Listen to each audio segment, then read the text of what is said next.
Will you marry me? Lumuhod si Adrian sa harap ko.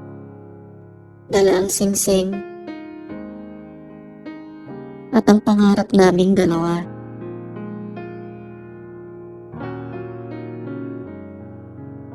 Dapat masaya ako. Dapat tumalon ako sa tuwa. Pero sa halip, para akong nabingi. Kasi ang tanong na paulit-ulit na sumisiksik sa isip ko, paano na kapag nalaman niya ang sikreto kong tinatago ng 3 taon? Isang sikreto na hindi lang basta sikreto,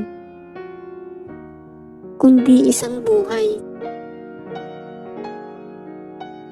May anak ako. At higit pa sa takot na mawala si Adrian, mas mahalaga sa akin na hindi madamay ang anak ko sa kahit anong gulo. Kasi siya ang mundo ko. Siya ang dahilan kung bakit lumalaban ako araw-araw.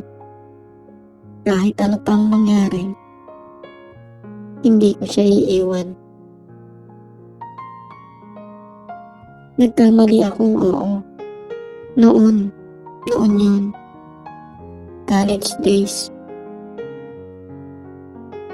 Nakilala ko si Ken, ang star varsity basketball player sa school namin. Gwapo, sikat. Lahat ng babae nakatingin sa kanya. Pero ako ang pinili niyang lapitan. Hanggang sa isang gabi ng party.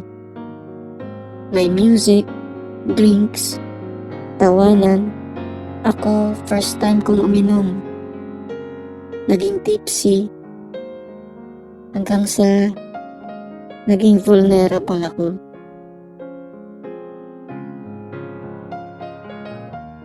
Nagsimula lang sa isang halik, pero natapos sa isang bagay na hindi ko inaasahan.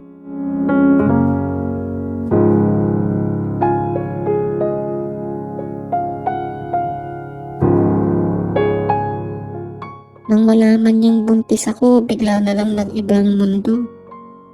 Magpa-abort ka, sabi niya. Nag-away kami. Hindi ako pumayag. Hindi ko kayang tiplin ang buhay na nasa sinapupunan ko. Mula noon, iniwasan na niya ako. Ako at ang sanggol sa tiyan ko.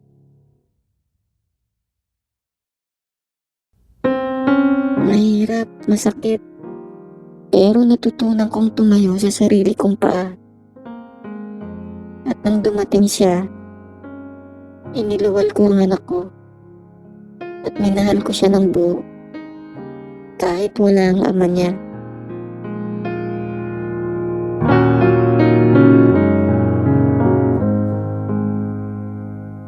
Ngayon, nandito si Adrian.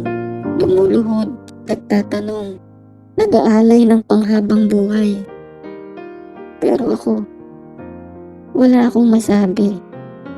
Kasi sa puso ko, may takot na baka pag nalaman niya ang totoo, mawala siya. Baka hindi niya kayanin. Baka ang pamilya niya hindi rin ako tanggapin.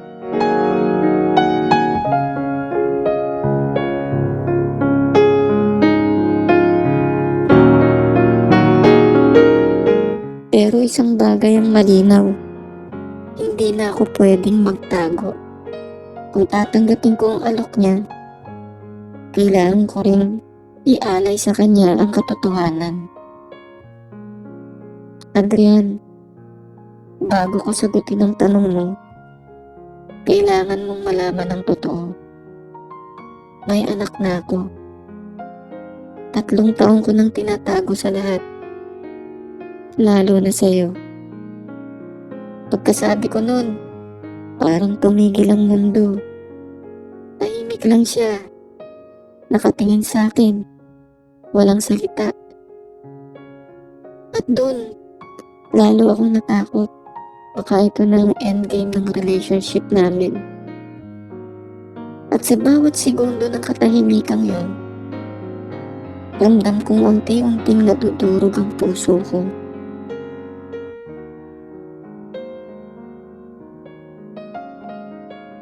Hindi ko na hinintay ang sagot niya. Tumayo ako. Tumalikod. Umalis ako sa park. Habang ang mga ilaw ng gabi unti-unting lumalabo sa mga luha ko.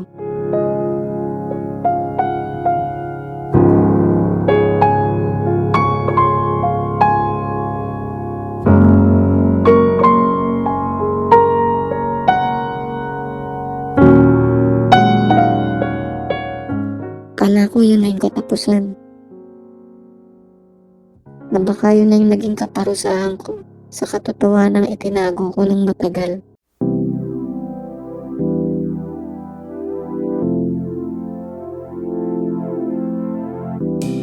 Pero isang araw, pag uwi ko galing sa trabaho, may narinig akong tawanan. Tawa na pamilyar. Paglingon ko sa playground, natagilan ako. Si Adrian, kasama ang anak ko. Naglalaro sila. Para akong nahulog. Pero sa pagkakataong ito, hindi sa takot, kundi sa pag-asa.